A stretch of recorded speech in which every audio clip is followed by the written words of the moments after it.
Système suivant, c'est le système nerveux. Et en fait, il faut savoir, juste avant, on vous en a aussi un peu parlé, c'est que le système digestif et le système nerveux sont souvent fort liés. Et donc, du coup, on va retrouver pas mal de plantes qui étaient dans le système digestif, qu'on va retrouver dans le système nerveux. Donc là, j'ai mis des petits plus pour toutes les plantes qui sont plutôt stimulantes du système nerveux, et à droite, les plantes qui sont plutôt calmantes du système nerveux.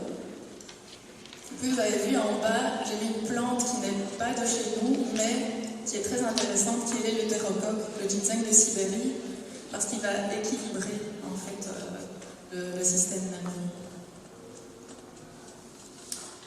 Il y a aussi la marjolaine. La marjolaine à coquille, donc c'est Origanum majorana. J'ai fait ma monographie sur cette plante, donc je la connais plutôt bien. Donc c'est une aromate. Et en fait, c'est une plante qui va réguler le système ortho- et parasympathique. Donc c'est une plante qui est vraiment extraordinaire et en cuisine, sur une pizza, juste avec de la sauce tomate et toute scindée de la mozzarella, c'est juste un vrai délice. Et un peu d'ail aussi, c'est pas mal. Qu'est-ce que je pourrais dire? On va passer, j'ai fait donc une petite sélection du système nerveux. Donc le coquelicot. Donc ça, c'est une plante qui est calmante, qui aide à dormir, mais souvent, on ne sait pas, mais elle est aussi très bien pour tout ce qui est tout. Mais alors, ce qui est important, c'est de vraiment en mettre une petite quantité parce qu'elle peut avoir un effet un peu comme l'opium, en fait, si on exagère dans les doses. Alors une plante, je ne sais pas si quelqu'un la connaît, celle-ci, le mélilo. En fait, mélilo, il y a le miel dedans. Donc c'est une plante mellifère. Donc les insectes l'adorent. Et en fait, c'est une plante qui est très bien pour tout ce qui est... elle est calmante, elle est sédative et elle est fluidifiante sanguine. Donc elle est vénotonique, lymphotonique et vénoprotectrice. Petite pervenche, qui en a dans son jardin? Personne? C'est une super belle plante. Oui?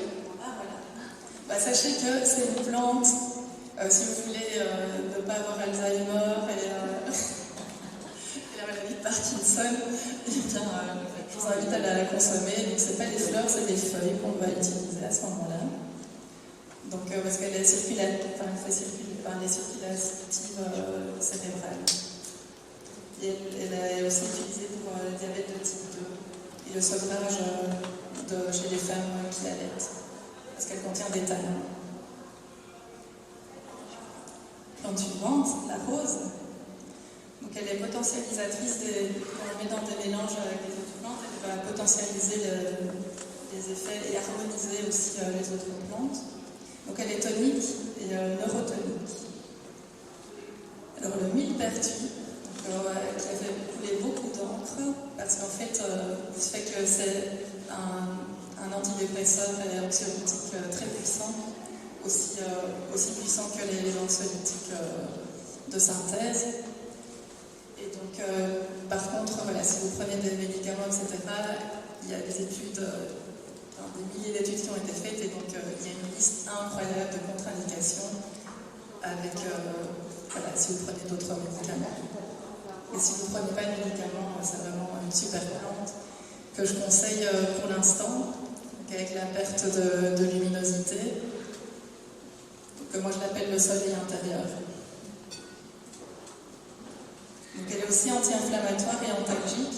Ça, c'est plutôt en externe, en macérat huileux aussi, c'est la même méthode. Vous prélevez les fleurs, et juste, vous pouvez même prélever les boutons. Et pareil, vous mettez dans un bocal avec de l'huile, vous faites macérer au soleil. Et puis vous avez votre huile de millepertuis, on l'appelle aussi l'huile rouge. Et c'est une huile qui est super aussi pour les femmes quand elles ont des règles douloureuses, etc. Et pour les hommes, les sportifs, qui ont des douleurs musculaires, s'ils ont fait un peu trop de sport. Donc il y a le tidal, donc qui est calmant, sédatif, donc il contient des mucilages et des tanins. Donc il est émollient, donc adoucissant. Et alors, ce qui est moins connu, en fait, c'est qu'il est sudorifique, dépuratif. Donc c'est une super plante quand vous avez la grippe. Et donc il est un peu fluidifiant et dépuratif du sang. Et alors, on termine par le houblon, qui est calmant et sédatif. Alors, il faut savoir qu'il est anaphrodisiaque.